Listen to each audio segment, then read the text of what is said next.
খবর দিন ভরে এবার আবহাওয়ার খবরের দিকে নজর রাখতে হবে। মৌসুমী অক্ষরেখা ঘূর্ণাবর্তের জোড়া ফলা, বিক্ষিপ্ত ভারী বৃষ্টি। দক্ষিণবঙ্গের বিভিন্ন জেলায়, উপকূলের জেলায় ভারী বৃষ্টির সতর্কতা। পূর্ব বর্ধমান, বাঁকুড়া, পূর্ব মেদিনীপুর, দক্ষিণ চব্বিশ পরগনায় ভারী বৃষ্টির পূর্বাভাস রয়েছে। আগামীকাল থেকে দক্ষিণবঙ্গে কিছুটা কমবে বৃষ্টির দাপট।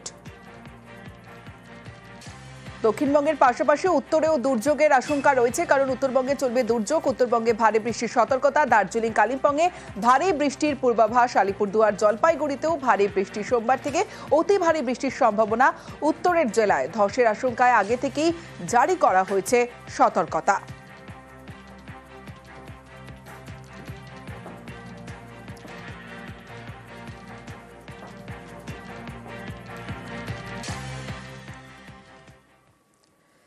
এই মুহূর্তে সরাসরি দীঘার ছবিটা আপনাদের দেখাবো। দীঘার সমুদ্রে ব্যাপক জলোচ্ছ্বাস, যে ছবি আপনারা দেখছেন দীঘার ছবি।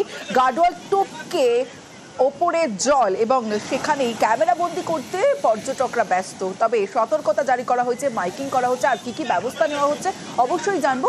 পঙ্কজ রয়েছে আমার সঙ্গে। পঙ্কজ, দেখো তমশ্রী, তুমি জানো যে দুর্যোগপূর্ণ আবহাওয়া এবং পূর্ণিমার কোটাল রয়েছে, সেই কারণে কিন্তু উত্তাল রয়েছে দীঘা সমুদ্র, যার কিন্তু সমুদ্রের ঢেউ, বড় বড় ঢেউ, প্রায় 10 ফুট আকারের ঢেউ গাঢ়ওয়াল চক্রে সমুদ্রের তটে সেই সমুদ্রের জল ঢুকছে। আর সেই জলোচ্ছ্বাস দেখার জন্য পর্যটকেরা যেমন ভিড় জমেছে এবং মোবাইল বন্দি করছে, শুট করছে ভিডিও।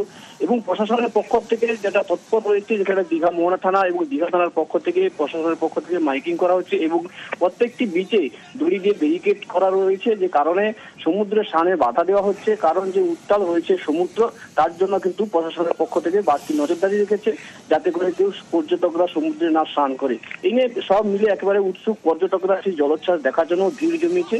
তুমি জানো যে রাখি পূর্ণিমা রয়েছে, সেই পূর্ণিমার যে ভরা কোটাল, সেই পূর্ণিমার কোটাল এবং দুর্যোগপূর্ণ হওয়ার কারণে এই জলোচ্ছ্বাস। সমস্যা বেশ পঙ্কজ।